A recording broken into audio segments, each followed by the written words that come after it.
Welcome to Vlog Bang Pijay.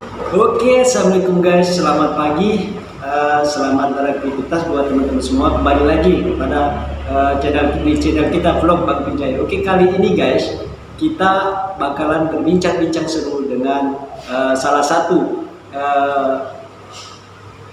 media pemegang media profesional untuk di Kabupaten Musi Banyu Asin ini, yaitu dengan Pak Warto. Beliau juga sekaligus sebagai Ketua Lembaga Swadaya Masyarakat LSM di Tipika Gabungan Trisula Pengungkap Kabar, guys. Jadi beliau juga sudah lama terjun di dunia jurnalistik dan LSM, guys. Jadi ikuti terus keseruannya dan jangan lupa komen dan subscribe, guys, channel vlog kita, dan kita bakalan selalu nge-vlog video-video yang lebih bagus lagi. Oke guys, kita langsung saja berbincang dengan Pak Warto. Gitu tuh. Ya, assalamualaikum warahmatullahi wabarakatuh. Perkenalkan, nama saya Warto selaku Ketua Umum LSM GTBK Kabupaten Musi Banyu Asin.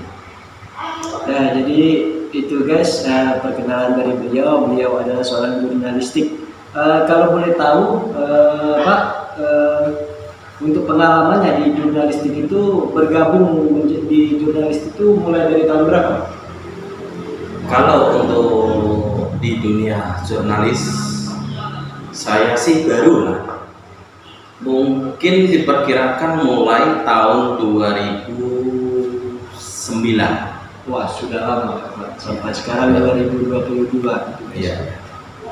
Untuk visi misinya sebagai jurnalis itu pertama sekalinya itu apa, Pak? Kira-kira untuk visi misinya?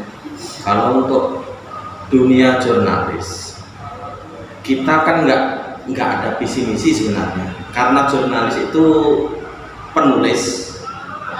Jadi apa yang kita lihat, apa yang kita cerna, dan apa yang disampaikan oleh seseorang itu bisa menjadi tulisan semua. Nah, dan kalau untuk visi misi, namanya seorang jurnalis itu terutama kita mengutamakan kode etik, kode etik jurnalistik. Ya. Untuk di Muba sendiri, Pak, ada nggak tempat yang belum Bapak kunjungi untuk di Muba? Kalau untuk di wilayah Kabupaten Musi Banyu Asin, hampir keseluruhan, tapi masih ada desa-desa yang agak pedalaman. Agak pedalaman itu belum pernah kita kunjungi. Tapi kalau tempat terjauh untuk di wilayah Kabupaten Musi Banyu Asin seperti di Kecamatan Lalang, itu kita sudah kunjungi semua untuk di desa-desa. Akan tetapi kita berhubung bukan warga penduduk Kecamatan Lalang, jadi cuma tahu daerahnya sini. Kalau untuk hafal nama desa dan jalannya itu belum bisa menghafal itu, karena belum tentu setahun sekali atau 2 tahun sekali ke sana. Dan kita ada tujuan untuk masuk ke sana, itu pasti kita ada rencana dulu, karena jarak tempuhnya jauh dari kota kabupaten ini. Di setiap perjalanan itu, Pak, pasti mempunyai kesan suka duka itu, Pak, ya. Untuk kesan sukanya untuk di perjalanan itu seperti apa gitu, Pak? Kalau untuk kesan suka sih, sebenarnya kita suka terus kalau namanya dunia jurnalis itu. Apalagi kita sering berjalan, kalau kita menemukan suatu penemuan seperti kasus atau apa, itu pasti kita senang. Wah, ini bakal jadi berita heboh. Itu pasti. Kalau untuk segi dukanya, karena untuk mengunjungi wilayah yang terjauh itu jalan medan jalannya itu masih sangat sulit. Sulit. Ya, masih sangat sulit. Tanah berlumpur kan. Ya. itu cuman bisa dikunjungi pakai kendaraan sepeda motor. Kalau untuk roda 4 angkat tangan di situ nggak bisa masuk. Iya, nggak bisa masuk di sana. Cuman sepeda motor yang pakai kendaraan jenis trail itu bisa datang ke lokasi di Kecamatan Lalan. Untuk menjadi seorang media sendiri Pak ya, pasti mempunyai tantangan yang sangat berat Pak ya. Misalnya kita mendapatkan suatu data atau ingin menghantam sebuah perusahaan atau gimana, pasti mempunyai rasa ekstrim Pak. Itu cara Bapak Warto sendiri untuk menghalangi itu semua itu gimana Pak? Kalau untuk menghalangi itu semua sebenarnya sih tinggal mental kita lah. Nah, karena sebagus penemuan apapun,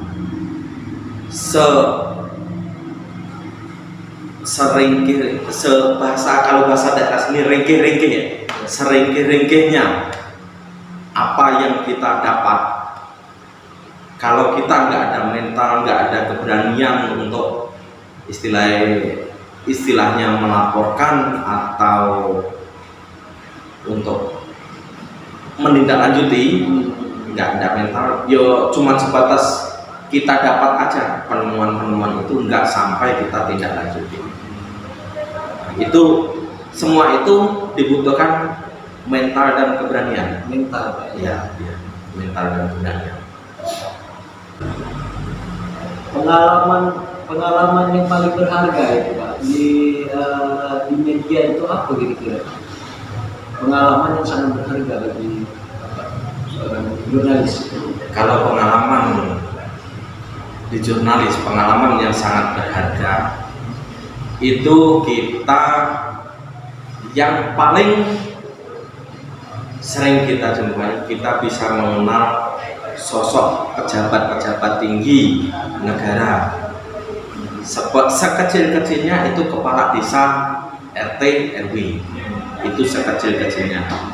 Setinggi-tingginya itu bahkan kita bisa kenal sampai tingkat presiden, tingkat penegak APH, penegak hukum, mulai dari Kapolres, Kapolsek, Kapolda, itu kita bisa mengenal.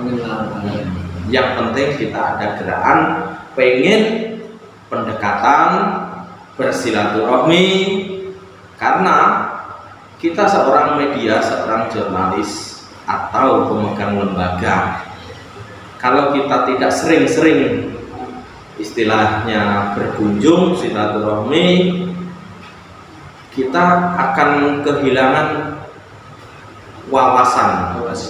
Ya, akan kehilangan wawasan. Jadi wawasan itu bisa didapat di lapangan dari orang yang cerdik, pintar, dari orang yang lebih berpengalaman dari kita. Untuk di MUBA sendiri, kalau seperti APH yang Bapak bilang tadi, terus untuk Kades ataupun pejabat-pejabat yang lainnya, untuk di MUBA sendiri itu menurut Bapak untuk menemui pengunjung itu mudah atau tidak kira-kira Pak untuk di MUBA? Kalau untuk di Kabupaten Musi Banyasin menemui seorang pejabat, ya itu tergantung orang-orangnya. Nah, tinggal pendekatan mereka. Ya, ada yang mudah, ada yang sulit. Nah, karena kita belum pernah mengadakan pendekatan. Nah, ada juga yang menghindar. Ya, ada juga yang menghindar karena seorang pejabat katanya konon informasi dari mereka sendiri banyak pekerjaan, jadi gak sempat menemui awak media. Apabila awak media itu sudah berani menayangkan berita atau berita tentang apa yang mereka dapat, itu baru mereka bisa menemui. Kira-kira penyebab untuk pejabat itu sendiri susah ditemui itu apa alasan mereka itu Pak kira-kira? Kalau untuk alasan sepenuhnya saya kurang paham. Nah, karena itu pribadi mereka masing-masing. Ya, pribadi mereka masing-masing. Ya, jadi begitu Pak ya. Untuk tadi Pak ya, perjalanan pasti penuh. Kalau untuk di jalan di Mubah sendiri, menurut pandangan Pak Warto itu gimana Pak? Untuk jalan kita di Mubah ini? Maksudnya? Untuk jalannya sudah memenuhi standar bagus atau gimana? Kalau untuk di wilayah Kabupaten Musi Banyuasin, untuk jalan yang sering kita lalui maksudnya ya. Iya. Nah itu alhamdulillah. Kalau dari segi pembangunan itu terus berkembang dari segi pembangunan.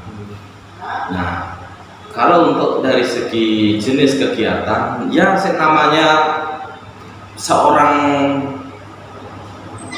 pemborong kontraktor atau itu kan kita nggak tahu ya, itu kan permainan mereka. Ya kadang dari segi kualitas pekerjaan itu ada yang bagus, ada yang kurang, dan itu ya wajar lah karena itu semua kan manusia.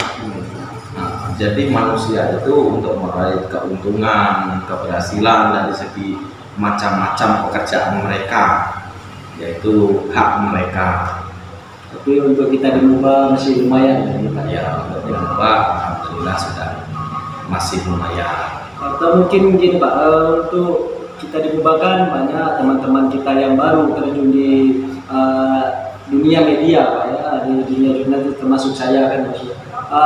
Gimana Pak untuk pencerahannya atau ada sampaian untuk teman-teman yang baru terjun di dunia jurnalistik? Ya kalau untuk teman-teman yang baru terjun di dunia jurnalis atau wartawan, ya saya berharap mereka semua bisa mengedepankan kode etik jurnalis. Dan jangan semata-mata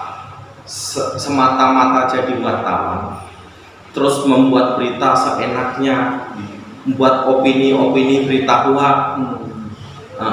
Jadi mengedepankan kode etik jurnalis. Dan di samping itu juga kita harus dari segi pembuatan berita kita harus sesuai dengan 5W1H-nya. Karena berita-berita yang akuntabel yang sering diminati oleh pembaca itu sesuai kapan, di mana tempatnya, kapan kejadiannya, terus dari rilis beritanya itu harus sesuai, jangan berita rilisnya itu simpang siur, ini segini gini. Harus jelas, padat, tegas dan lugas itu. Oke, terima kasih dari perbincangan kita hari ini sangat seru Pak. Nanti lain kali next time kita bakalan berbincang lagi yang lebih seru lagi Pak ya. Oke, terima kasih Pak atas waktunya, mohon maaf atas mengganggu waktunya, dan saya ucapkan terima kasih sekali lagi Pak. Dan saya juga secara pribadi mohon bimbingannya untuk di dunia jurnalistik ini Pak. Ya, semoga ke depan teman-teman yang baru bergabung juga baru terjun di dunia jurnalistik bakal bisa sukses seperti Pak Warto sebagai senior kita untuk di Mubah. Kalau untuk suksesnya itu belum, Ya, baru baru namanya kita akan masih tahapan belajar semua. Saling bertukar pikiran, bertukar pendapat, sesuai dengan kondisi kita masing-masing. Jadi itulah. Ya. Terima kasih saya ucapkan buat Bapak Pijay Sandet Kumar. Saya selaku jurnalis maupun dari kelembagaan masyarakat mengucapkan terima kasih telah diajak bergabung dengan kegiatan klub Bapak Wijay Sandep Kumar. Terima kasih Pak. Ya, semoga sukses. Amin. Terima kasih. Oke guys, itu tadi perbincangan seru kita bersama Pak Warto, salah satu jurnalis yang profesional untuk di Kabupaten Musi Banyu-Asin ini guys. Dan beliau juga merupakan ketua Lembaga Swadaya Masyarakat LSM JTPK, yang artinya Gabungan Trisula Pengungkap Kabar di Kabupaten Musi Banyu-Asin ini sebagai DPP, Dewan Pimpinan Pusat. Oke, mantap sekali ya guys ya. Oke, jangan lupa selalu ikuti dan komen, subscribe guys, komen di bawah. Nanti kalau ada yang mau request atau banyak viewersnya, kita bakalan berbincang lagi dengan Pak Warto. Oke, terima kasih guys yang sudah menonton. Saya ucapkan Assalamualaikum warahmatullahi wabarakatuh. Salam.